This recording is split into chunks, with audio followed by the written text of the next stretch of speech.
Hello friends, ಎಲ್ಲರಿಗೂ ನಮಸ್ಕಾರ. ಲಕ್ಷ್ಮಿ ಪಾಕಶಾಲೆ ಕಾರ್ಯಕ್ರಮಕ್ಕೆ ಸ್ವಾಗತ. ಇವತ್ತಿನ ದಿನ ಫ್ರೆಂಡ್ಸ್, ನಾನು ಮೊಟ್ಟೆ ಪ್ರಿಯರಿಗೋಸ್ಕರ ಒಂದು ಸಿಂಪಲ್ ಆಗಿ ರುಚಿ ಕೊಡುವಂತಹ ಮಸಾಲ ಮೊಟ್ಟೆ ಸಾಂಬಾರು ಮಾಡೋದು ಯಾವ ರೀತಿ ಅಂತ ತೋರಿಸ್ಕೊಡ್ತಾ ಇದ್ದೀನಿ.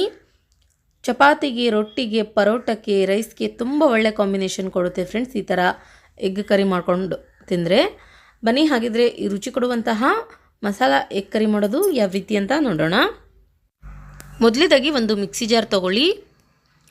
ಇದಕ್ಕಿವಾಗ ನಾವು ಕಟ್ ಮಾಡಿರುವಂತಹ ಟೊಮೊಟೊ ಮತ್ತು ಈರುಳ್ಳಿ ಸೇರಿಸ್ಕೊಳ್ಳೋಣ. ಅದಾದ ನಂತರ 1 ಕಪ್ನಷ್ಟು ಹಸಿ ಕೊಬ್ಬರಿ ತುರಿ ಹಾಕ್ಕೊಳ್ಳಿ.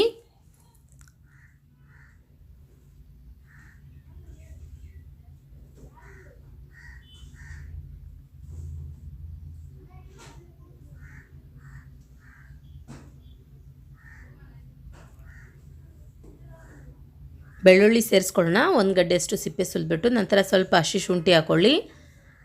2 ರಿಂದ 3 ಹಸಿಮೆಣ್ಸಿನ್ಕಾಯಿ ಹಾಕ್ಕೊಳ್ಳೋಣ. ಸ್ವಲ್ಪ ಕೊತ್ತಂಬರಿ ಸೊಪ್ಪು ಹಾಕ್ಕೊಳ್ಳಿ. ಕ್ಲೀನಾಗಿ ವಾಶ್ ಮಾಡ್ಕೊಂಡ್ಬಿಟ್ಟು ನೋಡಿ, ಇವಾಗ ಇದನ್ನು ಗ್ರೈಂಡ್ ಮಾಡ್ಕೊಳ್ಳಿ. ಮಧ್ಯದಲ್ಲಿ ಸ್ವಲ್ಪ ನೀರು ಸೇರಿಸ್ಬಿಟ್ಟು ಗ್ರೈಂಡ್ ಮಾಡ್ಕೊಳ್ಬೇಕು. ಓಕೆ ಫ್ರೆಂಡ್ಸ್, ಇವಾಗ ಮಸಾಲೆಯಲ್ಲಿ ರೆಡಿ ಮಾಡಿ ಇಟ್ಕೊಂಡಿದ್ದೀನಿ ನಾನು.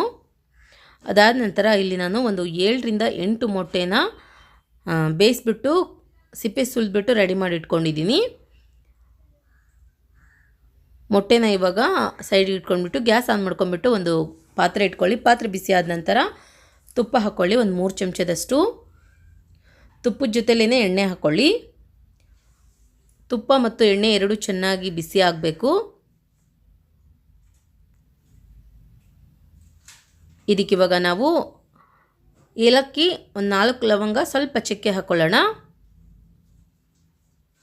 ಅದಾದ ನಂತರ ಈರುಳ್ಳಿ ಸೇರಿಸ್ಕೊಳ್ಳಿ. ಇದಕ್ಕೆ ಒಂದು ಮೀಡಿಯಮ್ ಸೈಜ್ ಈರುಳ್ಳಿನ ಉದ್ದಕ್ಕೆ ಹೆಚ್ಚಿಬಿಟ್ಟು ಹಾಕ್ಕೊಳ್ಬೇಕು.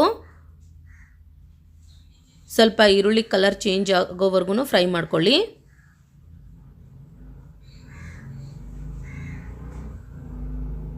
ನೋಡಿ, ಇವಾಗ ಈರುಳ್ಳಿ ಇಲ್ಲಿ ಕಲರ್ ಚೇಂಜ್ ಆಗಿದೆ ಸ್ವಲ್ಪ.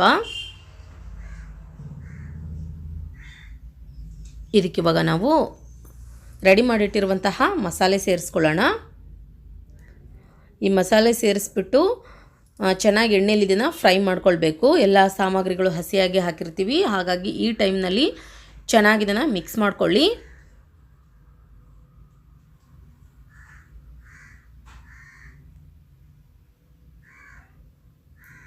ಓಕೆ ಫ್ರೆಂಡ್ಸ್, ಈ ರೀತಿಯಾಗಿ ಮಿಕ್ಸ್ ಮಾಡ್ಕೊಂಡ ನಂತರ ಇದಕ್ಕೆ ಇವಾಗ ಮಸಾಲೆ ಸೇರಿಸ್ಕೊಳ್ಳೋಣ. ಒಂದು ಚಿಟಿಕೆಯಷ್ಟು ಅರಿಶಿನ ಪುಡಿ ಹಾಕ್ಕೊಳ್ಳಿ. 2 ಚಮಚದಷ್ಟು ಅಚ್ಚ ಖಾರದ ಪುಡಿ, ರುಚಿಗೆ ತಕ್ಕಷ್ಟು ಉಪ್ಪು ಹಾಕ್ಕೊಳ್ಳಿ. ಇದನ್ನ ಇವಾಗ ಒಂದ್ಸಲ ಚೆನ್ನಾಗಿ ಫ್ರೈ ಮಾಡ್ಕೊಳ್ಬೇಕು, ಮೀಡಿಯಮ್ ಫ್ಲೇಮ್ನಲ್ಲಿ ಇಟ್ಬಿಟ್ಟು. ಓಕೆ ಫ್ರೆಂಡ್ಸ್, ಈ ರೀತಿಯಾಗಿ ಫ್ರೈ ಮಾಡ್ಕೊಂಡ ನಂತರ ನೋಡಿ, ಇವಾಗ ಮಸಾಲ ಇಲ್ಲಿ ಪರ್ಫೆಕ್ಟಾಗಿ ರೆಡಿಯಾಗಿದೆ. ಇದಕ್ಕಿವಾಗ ನಾವು ಸ್ವಲ್ಪ ನೀರು ಸೇರಿಸ್ಕೊಳ್ಳೋಣ. ನಾನಿಲ್ಲಿ ಮಿಕ್ಸಿ ಜಾರ್ ತೊಳೆದ್ಬಿಟ್ಟೆ ನೀರು ಹಾಕ್ತಾ ಇದ್ದೀನಿ. ಇದನ್ನ ಇವಾಗ ತಿರ್ಗಾ ಒಂದ್ಸಲ ಚೆನ್ನಾಗಿ ಮಿಕ್ಸ್ ಮಾಡ್ಕೊಳ್ಳಿ. ತುಂಬ ರುಚಿ ಇರುತ್ತೆ ಫ್ರೆಂಡ್ಸ್. ಯಾವಾಗಲೂ ಒಂದೇ ಥರ ಮಾಡ್ಕೊಂಡು ತಿಂದು ಬೇಜಾರಾಗಿದ್ದರೆ ಒಂದ್ಸಲ ಈ ಥರ ಟ್ರೈ ಮಾಡಿ. ನಿಜವಾಗ್ಲೂ ಮನೆ ಮಂದಿಯೆಲ್ಲ ತುಂಬ ಇಷ್ಟಪಟ್ಟು ಊಟ ಮಾಡ್ತಾರೆ.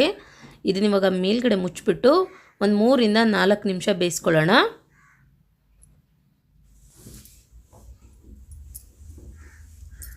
ನೋಡಿ, ಇವಾಗ ಒಂದು 4 ನಿಮಿಷ ಕಂಪ್ಲೀಟಾಗಿ ಆಗಿದೆ.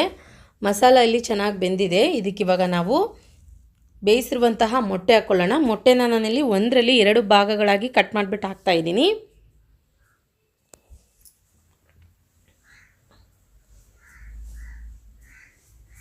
ಮೊಟ್ಟೆ ಸೇರಿಸ್ಕೊಂಡ ನಂತರ ನೋಡಿ ಫ್ರೆಂಡ್ಸ್, ಒಂದ್ಸಲ ಇದನ್ನು ಚೆನ್ನಾಗಿ ಮಿಕ್ಸ್ ಮಾಡ್ಕೊಳ್ಬೇಕು.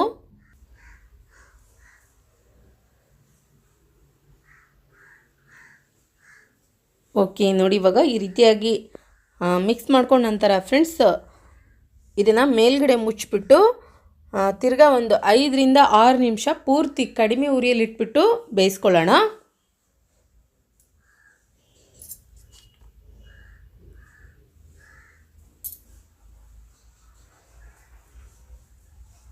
ಓಕೆ ನೋಡಿ, ಇವಾಗ ಒಂದು 6 ನಿಮಿಷ ಕಂಪ್ಲೀಟಾಗಿ ಆಗಿದೆ.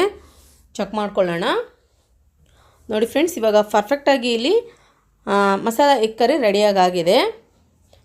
ಕೊನೆಯದಾಗಿ ಇನ್ನೊಂದು ಚಮಚದಷ್ಟು ತುಪ್ಪ ಹಾಕ್ಕೊಳ್ಳಿ ಮತ್ತು ಸ್ವಲ್ಪ ಕೊತ್ತಂಬರಿ ಸೊಪ್ಪು ಹಾಕ್ಕೊಳ್ಳಿ. ಓಕೆ, ನೋಡಿದ್ರಲ್ಲ ಫ್ರೆಂಡ್ಸ್, ಯಾವ ರೀತಿಯಾಗಿ ನಾವು ತುಂಬ ಈಸಿಯಾಗಿ ಟೇಸ್ಟಿಯಾಗಿ ರುಚಿ ಕೊಡುವಂತಹ ಮಸಾಲೆ ಎಗ್ ಕರಿ ಮಾಡೋದಂತ. ನಾ ಮಾಡಿರೋ ಈ ರೆಸಿಪಿ ನಿಮಗೆ ಇಷ್ಟ ಆಗಿದ್ರೆ ಪ್ಲೀಸ್ ಲೈಕ್ ಮಾಡಿ, ಶೇರ್ ಮಾಡಿ, ಕಮೆಂಟ್ ಮಾಡಿ.